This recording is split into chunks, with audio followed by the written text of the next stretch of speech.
All right, guys. Now we're going to talk about DeFi as a business. And now we're getting into the good stuff. I created this chart to give me an overview of what I'm doing with my DeFi positions.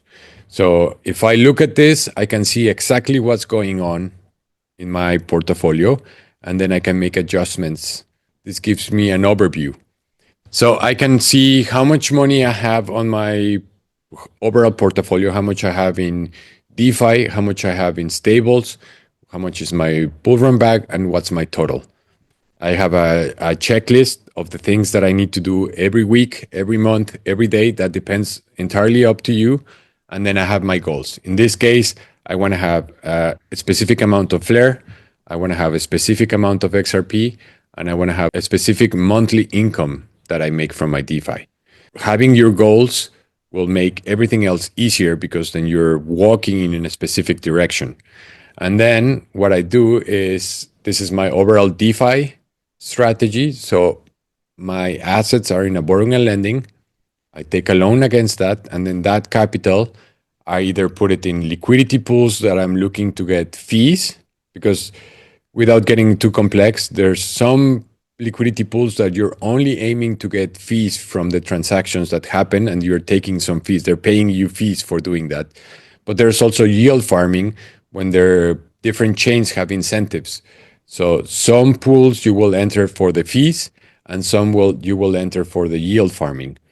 So in this case, I have my borrowing and lending, I have the capital, I put that into liquidity pools, and then the cash flow that I get either go into my bull run bag, which then gets lent again, and then I can have access to more capital, or I use those stables to pay back my original loan. So then I can free up, and then I would keep all the DeFi positions. Like if I can pay for my debt, then all the liquidity pools that I have, those are paid for, and then I get to keep those. So it just depends. But you have a nice chart where you're using the cash flow that you're getting to pay back or to increase your bull run backs. It just kind of depends on where we are in the cycle. Sometimes it's better to buy more more crypto and increase your bull run backs. And there's times where you want to de-risk and pay back your loan as fast as possible. That diagram really just kind of starts making you think about this a little differently and how meticulous you have to be. It's not just blindly entering pools for no reason at all. You got to have your goals and got to have your checklists to be successful. It looks like so. I mean, this is no Awesome. different. This is no different than having a business in the real world.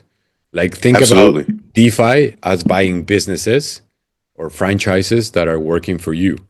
So if you decide that you want to buy a Starbucks coffee and it's in a bad location and it's not paying you and you have to pay for that business to run, that's probably not a good business. So DeFi is no different. You have a position on a liquidity pool, and then you're going to realize if that business is paying you enough or if it's costing you money.